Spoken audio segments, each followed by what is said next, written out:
오늘 가정에서 온라인으로 예배를 드리는 사랑하는 성도 여러분, 하나님께서 비록 우리가 가정에서 예배를 드리지만 이 시간 우리 가운데 임하시고 예비하신 은혜와 복을 여러분 모두에게 부어주실 줄로 믿습니다.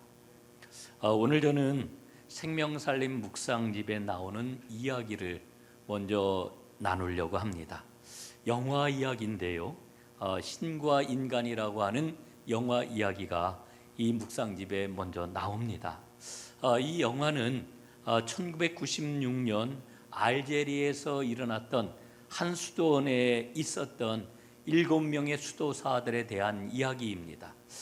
저도 이 영화를 보고 아주 가슴이 뭉클했었는데 여러분들 가운데서는 이 영화를 보신 분들이 아마 있으리라 생각을 합니다.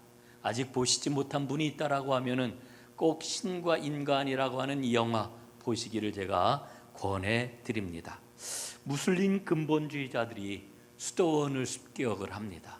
그래서 수도원이 큰 위협 가운데 놓이게 되지요. 죽음의 그림자가 어른거리는 그 시간에 수도사들이 분별할 시간을 아주 오랫동안 갖습니다. 우리가 여기 머물러야 하는지 아니면 떠나야 하는지. 그때 한 수도사가 그곳 마을에 살고 있는 한 주민과 대화를 나눕니다. 수도사가 이렇게 이야기를 하지요. 저희가 이 마을을 떠나야 할지도 모릅니다. 그랬더니 주민이 이렇게 말을 해요. 왜요? 왜요? 그곳 수도사들은 이제 떠나겠다라고 하는 이런 그 생각을 가졌더랬는데 주민들은 수도사들이 떠날 수 있다라고 하는 이 말을 받아들이기가 어려웠습니다. 왜냐하면 수도원은 이미 마을에서 굉장히 중요한 역할을 하고 있었기 때문이지요. 왜요? 이렇게 묻는 주민에게 수도사가 대답을 합니다. 새들은 가지를 떠날 때 이유를 말하지 않는답니다. 그랬더니 수도사에게 이 주민이 이야기를 해요. 우리가 새이면 당신들은 나뭇가지입니다. 이렇게 이야기를 합니다. 그 이야기는 수도사에게 아주 굉장히 큰 충격이었죠. 수도사들은 자신들이 마치 새처럼 잠시 그 마을에 날아들었다고 이렇게 생각을 했는데, 그런데 그곳에서 오래 살고 있던 주민들은 오히려 수도원과 수도사들이 동네에 아주 깊게 뿌리를 내리고 자리를 잡은 느티나무와 같은 존재였다고 고백을 하는 것이었거든요. 여러분, 그 주민의 이야기를 들은 수도사들, 그 후에 어떻게 되었을까요? 수도사들은 떠나지 않았습니다. 그리고 무슬림의 공격을 받아서 모두 다 죽게 됩니다. 순교를 한 거지요. 여러분, 이런 결정을 내리기 전에 수도사들의 마음이 몹시 흔들렸지요. 그런데 마을 주민들의 눈망울과 그들의 나지막한 이야기를 듣고서는 그들이 곧 회복을 합니다. 주님을 기다리는 신앙을 회복을 했고 끝을 바라보는 참 신앙을 붙들었던 것입니다. 영화를 보는 내내 그런 마음이 들었습니다. 기다림의 깊은 신앙, 끝을 바라보는 신앙은 커다랗고 든든한 느티나무와 같은 것이로구나. 여러분, 우리 기독교는 기다림의 종교입니다. 기다림이 얼마나 중요하면은 교회 절기 가운데 기다림의 절기인 대림절이 있겠습니까? 그런데 이 기다림의 문제가 여러분 기독교 역사를 살펴보면은 신앙의 위기를 가져오곤 했던 것을 우리는 발견을 합니다. 여러분, 초대교회를 한번 보십시오.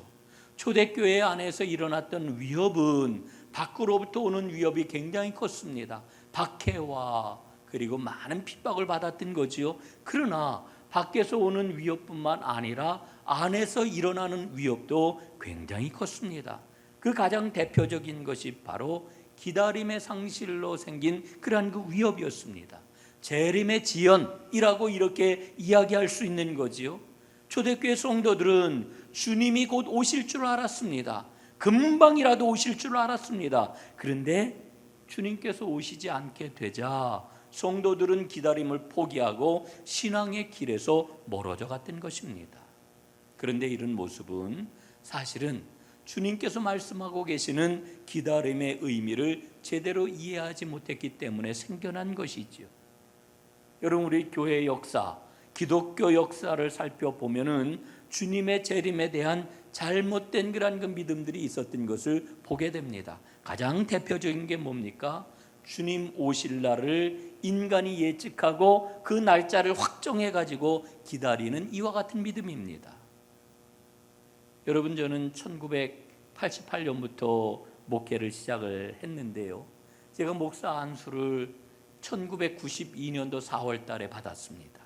그런데 제가 목사 안수를 받을 그 즈음에 한국 교회를 완전히 뒤집어 놓는 아주 큰 일이 있었는데, 여러분들도 아마 기억하실 겁니다. 다미선교에서 말하는 주의 재림의 날에 저는 똑똑히 기억을 해요. 다미선교에서 예수님 오실 날이 정해졌다는 거예요. 그 날짜가 언제입니까? 1992년 10월 28일 날짜를 딱 잡아놨습니다. 이 주님의 재림에 대한 열풍이 얼마나 거세었든지 공중파 방송에서도 이날 중계 방송을 할 정도였습니다. 그런데 그런 상황을 제가 보면서 제 마음에 정말 이해할 수 없었던 일이 있습니다. 그게 뭐냐면요, 일반 성도들이 이 다미선교의 영향을 크게 받아가지고 막 이렇게 저렇게 쏠리는 것은 그럴 수도 있겠다, 이해를 하는데, 이 교회의 지도자라고 하는 분들이 이 잘못된 광풍에 대해서 왜 바로잡지 않는 걸까? 왜 제대로 된 한마디 말도 없는 걸까? 저는 그때 아주 어린 목사 아닙니까? 아주 너무너무 이해할 수가 없는 그와 같은 일이었습니다. 여러분, 모든 것을 포기하고 오직 정해진 그날만을 기다리는 이와 같은 신앙의 모습이 얼마나 잘못된 것입니까? 이미 데살로니가에서 이제 그 데살로니가 교인들이 이와 같은 잘못된 재림신앙, 잘못된 종말신앙을 가지고 있던 것, 사도 바울이 얼마나 엄하게 꾸짖고 있습니까? 그러면서 바울은 뭐라고 이야기를 해요? 진짜 종말신앙은 매일 주님과 동행하는 신실한 삶 가운데 나타나야 되는 것이다, 이렇게 일러주고 있지 않습니까? 날짜를 확정해 놓고 주님의 재림을 기다리는 것은, 이거는 성경적이지도 않고 이것은 우리의 기독교 온전한 신앙이 아닌 것이죠. 정말 잘못된 신앙입니다. 또 하나의 그런 그 문제가 있는데, 주님이 오실 거라고 하는 것에 대해서 아예 무관심한 그런 그 태도를 갖는 겁니다. 이게 아마 오늘 믿음 생활을 하고 있는 우리에게 굉장히 중요한 문제로 다가오지 않나, 이렇게 생각을 합니다. 주님 오신다고 말씀하신 지가 벌써 2000년이 지나지 않았느냐, 2000년이 지났는데도 어떤 사인도 없는데 주님이 정말 오시는 걸까? 오시긴 뭘 오셔? 라고 이야기를 하면서 영적인 긴장감을 다 풀어놓고 무감각하게 지내는 이와 같은 태도, 여러분, 이건 역시 바른 믿음이라고 이야기할 수가 없는 거지요. 오늘 본문 8절 말씀을 한번 보십시오. 이렇게 일러주고 계십니다. 사랑하는 자들아, 주께는 하루가 1000년 같고 1000년이 하루 같다는 이 한 가지를 잊지 말아라. 여러분, 이 말씀 한번 보세요. 참 기가 막힌 말씀 아닙니까? 정말 놀라운 그런 말씀 아니겠습니까? 여러분, 우리는 성경에서 우리에게 두 가지 시간을 말씀해 주고 있다는 것을 잘 알고 있습니다. 하나는 크로노스라고 하는 시간이고 또 하나는 카이로스라고 하는 시간입니다. 여러분이 크로노스라고 하는 것은 우리가 매일매일 일상에서 살아가고 있는 물리적인 시간을 이야기를 하는 거죠. 우리가 매일 경험하는 시간입니다. 오늘이 12월 6일인가요? 7일인가요? 어떻게 돼요? 6일이죠? 네. 이 시간, 이게 바로 크로노스입니다. 여러분, 거기에 비해 가지고 이 카이로스라고 하는 것은 하나님의 결정적인 시간을 말합니다. 하나님의 축복의 시간이요, 주님을 만나는 결단의 시간, 이게 바로 카이로스입니다. 그런데 오늘 성경 말씀을 보니까요, 하나님께서는 우리가 도무지 이해할 수 없는 그런 시간을 말씀을 해주고 있어요. 하루가 1000년이고 1000년이 하루다. 하나님이 이렇게 말씀하시는 거 아니에요? 예? 여러분, 우리는 하루 24시간을 살아가고 있어요. 우리는 한 달 30일, 1년 365일이라고 하는 이와 같은 시간을 살아가고 있어요. 그런데 오늘 말씀을 보니까 하나님은 천년을 하루처럼 볼 수 있는 그런 시계를 갖고 계신가 봐요. 예? 하나님께서는 하루를 천년으로 볼 수 있는 이런 시계를 갖고 계신 거 아닌가? 그런 생각이 들어요. 천년을 하루로 줄일 수도 있으시고 하루를 천년으로 늘릴 수도 있으시다, 이렇게 말씀을 하는 것처럼 보입니다. 여러분, 혹시 무협지들을 보셨는지 모르겠으나 여러분, 무협지에 보면은 그 무린 고수들이 나오잖아요. 이 고수들에게 나타나는 그러한 그 아주 놀라운 모습 가운데 하나가 축지법 아닙니까? 축지법. 예? 막 이 거리를 단축해 가지고 막 빨리 막 가는 이 축지법이 있는데, 하나님께서는 축시법을 쓰시는 게 아닌가? 뭐 이런 그 생각이 드는 거지요. 제가 여러분, 오늘 이 본문을 보면서 임명진 목사님이 이 본문을 가지고 말씀하시는 것을 제가 한번 쭉 읽었는데 마음이 얼마나 썩 와닿는지 여러분들에게 오늘 좀 인용을 해서 말씀을 드리겠습니다. 이 임명진 목사님이 하루가 천년 같고 천년이 하루와 같다는 말씀을 계산을 해 봤대요. 예? 계산을 해 보니까 1시간이 몇 년에 해당되느냐 하면은 42년에 해당이 된다 하는 계산을 했다는 거지요. 예? 1시간이 42년이 될 수가 있는 거예요. 42년이 거꾸로 1시간이 될 수도 있는 거죠. 그러니까 하나님께서는 1시간을 42년으로 늘릴 수도 있고 하나님께서는 42년을 1시간으로 줄일 수도 있는 것이로구나, 이런 그 생각이 들었다는 것입니다. 여러분, 이런 그 시계를 가지시고 하나님께서 인간의 삶을 주관해 나가신다라고 하는 거지요. 이 하나님의 시계입니다. 그런데 이 하나님의 시계가 얼마나 은혜로운 시계인지 몰라요. 왜 그런지 아십니까? 여러분, 우리는 모두 다 하나님 뜻대로 살아야지, 하나님 말씀대로 살아야지, 이런 마음을 가지고 살아가지만 여러분 어때요? 그렇게 사십니까? 그렇게 못 살아요. 때로는 하나님 앞에 아주 잘못을 저지를 때도 있어요. 부끄러운 그런 그 삶을 살 때도 있어요. 여러분, 하나님이 어떤 분이십니까?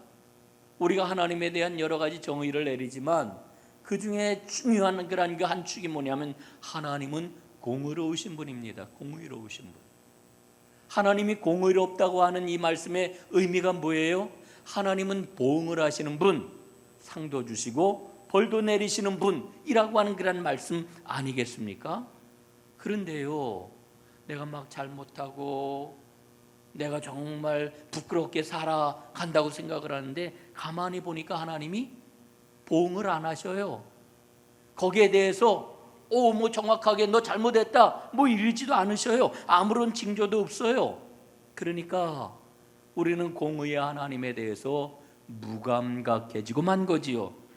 그러면서 뭐 아무 일도 없네, 괜찮네, 그러면서 아무렇지도 않게 막 살아가는 이와 같은 모습이 우리 가운데 자리를 잡게 되었다는 거죠.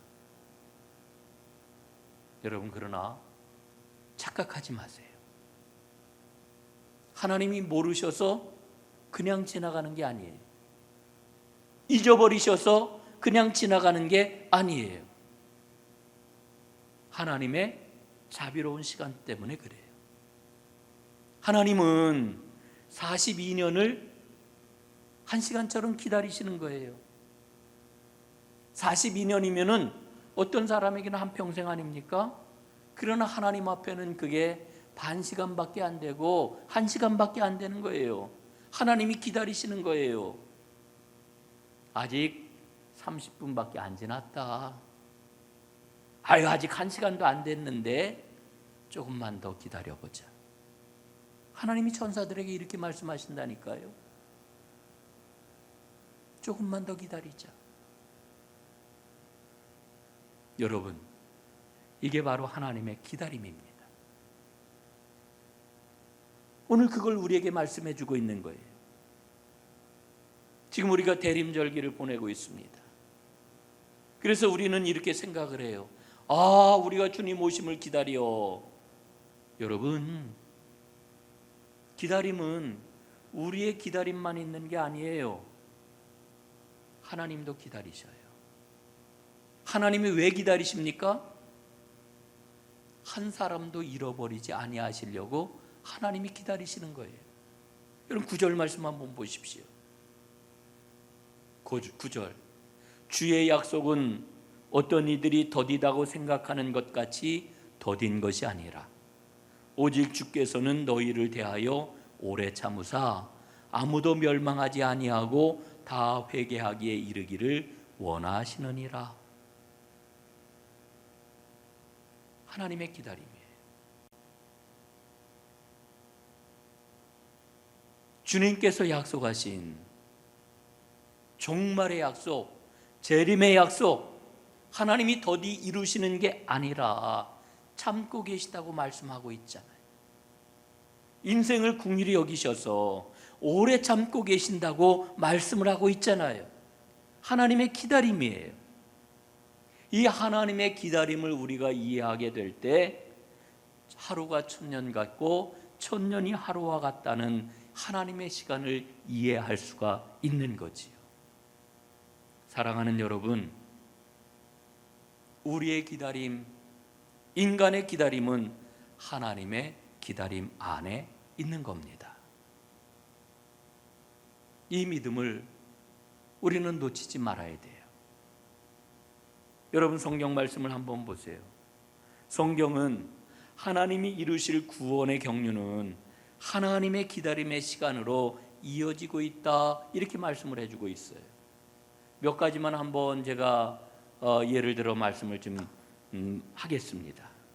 여러분 노아를 한번 좀 보시기를 바랍니다. 노아가 하나님의 명령을 받지요. 창세기 6장에 보니까 13절 14절에 이렇게 기록이 되어 있어요. 내가 혈육 있는 자들의 포악함이 땅에 가득하므로 내가 그들을 땅과 함께 멸하리라. 너는 방주를 만들라. 여러분이 하나님의 명령을 받고 노아가 순종하지요. 방주를 만들어요. 산 꼭대기에다가 방주를 만들어요. 그리고 하나님의 심판의 때를 기다려요. 여러분 그 기다림의 시간이 얼마 동안이었습니까? 무려 100년이었습니다. 이 기다림의 시간 동안 노아가 얼마나 힘들었을까? 여러분 노아는 모든 사람들에게 조롱거리가 되었습니다. 아니 산 꼭대기에다가 배를 만들다니. 더군다나 하나님의 심판이, 물로 내리는 홍수 심판이 다가온다고 이렇게 조롱을 받았어요. 그 기다림의 시간이 얼마나 힘겹고 어려웠는지 몰라요. 그래도 노아는 순종하며 기다렸어요. 그런데 여러분 우리가 정말 잊지 말아야 될 중요한 사실이 있습니다. 노아만 기다렸던 게 아니라 하나님도 기다리셨습니다. 하나님께서는 한 사람이라도 더 회개하고 돌아오기를 기다리셨습니다. 마침내 하늘의 창이 열리고 땅에 샘이 터지면서 온 땅에 비가 쏟아져 가지고 홍수가 시작되는 그날까지 우리 하나님은 기다리셨습니다. 사랑하는 여러분, 하나님의 이 기다림을 볼 수 있는 깨어있는 믿음이 여러분 모두에게 있기를 간절히 바랍니다. 그 다음으로 제가 드리고 싶은 말씀은 이스라엘이 메시아를 기다렸다라고 하는 거지. 여러분 우리가 이스라엘 역사를 보게 되면은 이스라엘 백성들이 아주 오랫동안, 오늘 우리도 찬송 불렀잖아요. 오랫동안 기다리던 주님 강림하셔서, 우리가 오늘 그 강림 찬송, 대림 찬송을 불렀는데 여러분 오랫동안 이스라엘 백성들이 메시아가 오시기를 기다렸습니다. 그런데 이스라엘이 메시아를 간절히 기다리기 시작한 게 언제부터입니까? 헬라 제국 통치를 받고 난 이후예요. 이 헬라 제국의 통치를 받으면서 이스라엘이 얼마나 심한 신앙의 핍박을 받았는지 몰라요. 그러니까 너무 힘들고 어려우면서 이 이스라엘 백성들은 메시아를 간절히 기다렸단 말입니다. 그런데 성경 말씀을 보니까 하나님의 기다림은 이스라엘보다 훨씬 더 오래되었습니다. 여러분 성경을 한번 보십시오. 메시아에 대한 하나님의 예언의 말씀 언제 주어졌습니까? 대략 주전 700년 전쯤이라고 이렇게 이야기를 하지요. 이사야 시대보다 훨씬 더 오래전으로 거슬러 올라가는 겁니다. 예? 하나님께서 당신의 독생자를 아낌없이 내어주심으로 세상을 구원하시려는 계획, 그 계획을 주전 700년 전부터 하나님께서는 사람들에게 일러주기 시작하셨던 거예요. 여러분, 그러나 하나님께서는 이렇게 오래전에 일러주셨지만은 하나님의 시간이 찰 때까지 오랫동안 참고 또 기다리셨던 거지요.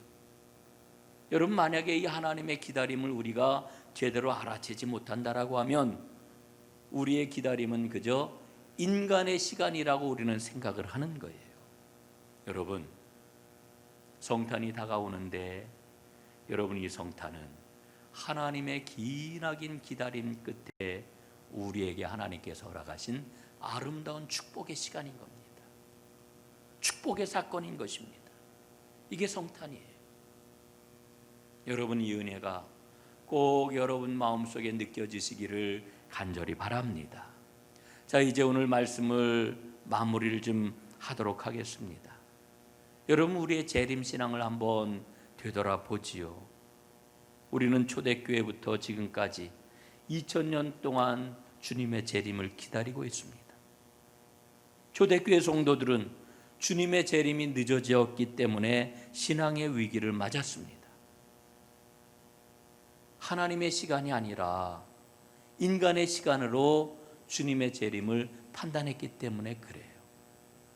그런 우리에게 오늘 하나님께서는 하나님의 시간이 얼마나 놀라운지를 깨우쳐 주고 계십니다.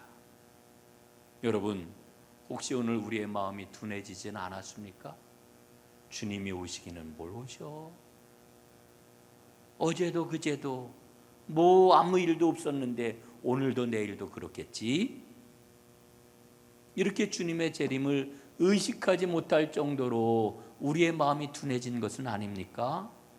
그래서 우리의 신앙의 근본적인 힘을 놓쳐버리고 있는 것은 아닙니까? 여러분, 꼭 기억하십시오. 주님은 반드시 오십니다.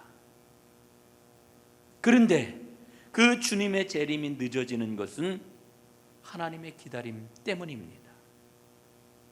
오늘 하나님께서는 우리에게 일러주셔요. 뭐라고 일러주십니까?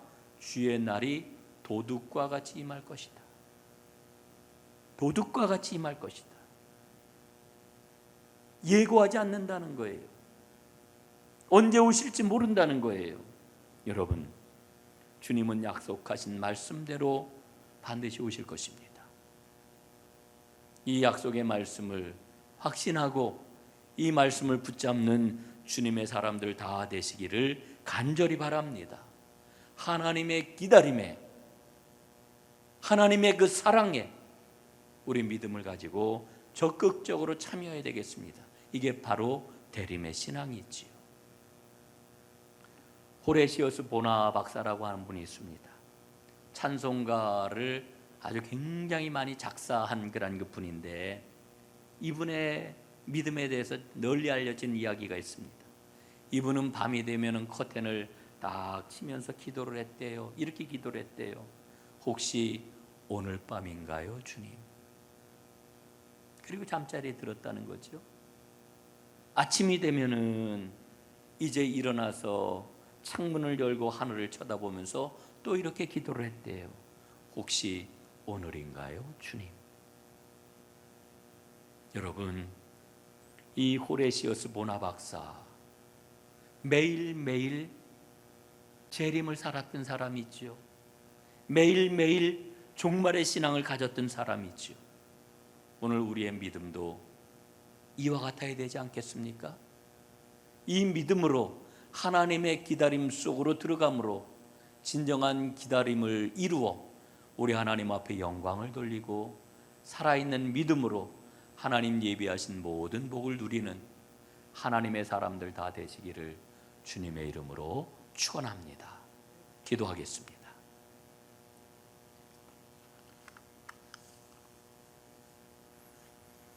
감사합니다, 주님. 대림의 신앙은, 주님 오시기를 기다리는 신앙은 단순하게 내가 기다리는 것인 줄 알았습니다. 그런데 사실은 나보다 하나님께서 더 간절히, 하나님께서 더 뜨겁게, 하나님께서 더 크게 기다리고 계시는 것을 저희가 알았습니다.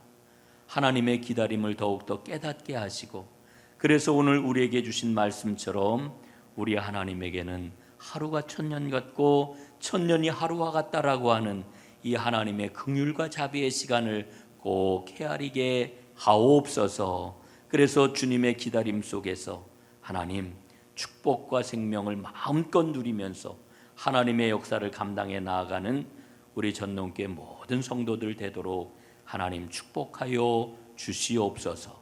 예수님 이름으로 간절히 기도드리옵나이다. 아멘.